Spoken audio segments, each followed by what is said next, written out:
बिहार के पूर्व मुख्यमंत्री स्वर्गीय कर्पूरी ठाकुर की पुण्यतिथि पर 17 फरवरी को महाविद्यालय में उनके चित्र पर पुष्पांजलि अर्पित की जाएगी तथा उनके व्यक्तित्व एवं कृतित्व पर चर्चा की जाएगी, जिसमें शिक्षक, शिक्षकेतर कर्मी तथा छात्र छात्राएं भाग लेंगे। मुख्य कार्यक्रम 18 फरवरी को आयोजित होंगे, जिसके अंतर्गत जननायक कर्पूरी ठाकुर जन से जननायक विषयक संगोष्ठी का आयोजन किया जाएगा।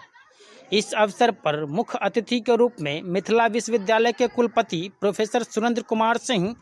के द्वारा महाविद्यालय में नवनिर्मित वाहन पार्किंग तथा जीर्णोद्धारित छात्र विनोद कक्ष का उद्घाटन किया जाएगा।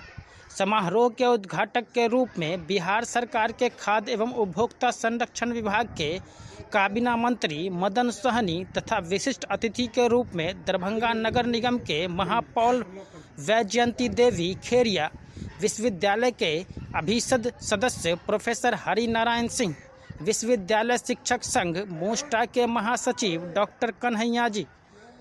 तथा पूर्व कुल सचिव प्रोफेसर अजीत कुमार सिंह आदि सहित 100 से अधिक व्यक्ति उपस्थित होंगे।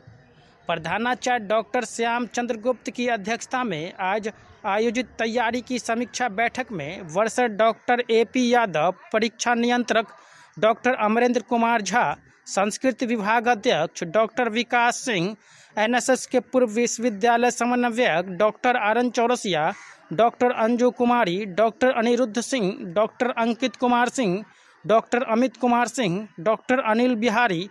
प्रधान सहायक विमल कुमार, आनंद शंकर, अभिव्रत बिहारी वर्मा आदि उपस्थित थे।